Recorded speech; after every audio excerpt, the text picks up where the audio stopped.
ഉത്സാഹശീലമുള്ളവരുടെ ആലോചനകൾ തീർച്ചയായും സമൃദ്ധി കൈവരുത്തും.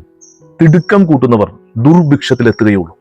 ശരിക്കും പറഞ്ഞാൽ ഈ ഉത്സാഹവും തിടുക്കവും അനാവശ്യ ആവേശവും തമ്മിൽ നമ്മൾ കൃത്യമായിട്ട് വേർതിരിച്ചറിയണം. ഉത്സാഹത്തോടെ കാര്യങ്ങൾ ചെയ്യുന്നു എന്ന് പറയുമ്പം നമ്മൾ അതിനകത്ത് നല്ല ആലോചനയുണ്ട്, നല്ല ചിന്തയുണ്ട്, നല്ല പ്ലാനിങ് ഉണ്ട്. നമ്മൾ ചെയ്യുന്ന കാര്യം നല്ല ഊർജത്തോടു കൂടി, നല്ല ആവേശത്തോടു കൂടി, ചിലപ്പോൾ ചില തിരിച്ചടികൾ ഉണ്ടായാലും നമുക്ക് നല്ല ആലോചനയും പദ്ധതിയും ഉള്ളത് കൊണ്ട് നമ്മൾ നല്ല ആവേശത്തിൽ, നല്ല പവറിൽ, നല്ല പോസിറ്റീവായിട്ട് കാര്യങ്ങൾ ചെയ്യും. അതാണ് ശരിക്കും പറഞ്ഞാൽ ഉത്സാഹം എന്ന് പറയുന്നത്.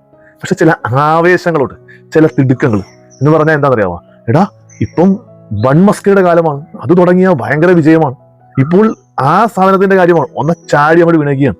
എന്താണ്, ഏതാണ്, എങ്ങനെയാണെന്ന് നോക്കിയാൽ ഈ കാള പെറ്റു എന്ന് കേട്ടാൽ കയറെടുക്കണ സ്വഭാവമാണ് ഈ ആവേശം എന്ന് പറയുന്നത്, തിടുക്കം കൂട്ടൽ എന്ന് പറയുന്നത്.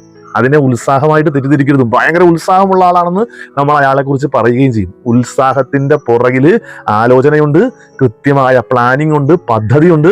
പക്ഷെ അവരുടെ ഒരു പ്രത്യേകത എന്ന് പറഞ്ഞാൽ എന്ത് സംഭവിച്ചാലും നല്ല എനർജറ്റിക് ആയിട്ട് കാര്യങ്ങൾ ചെയ്തുകൊണ്ടിരിക്കും എന്നുള്ളതാണ്. അപ്പം ഉത്സാഹത്തെയും ഈ അനാവശ്യ ആവേശത്തെയും തമ്മിൽ വേർതിരിച്ചറിയാൻ ഈശോ നമ്മളെ സമൃദ്ധമായിട്ട് അനുഗ്രഹിക്കട്ടെ.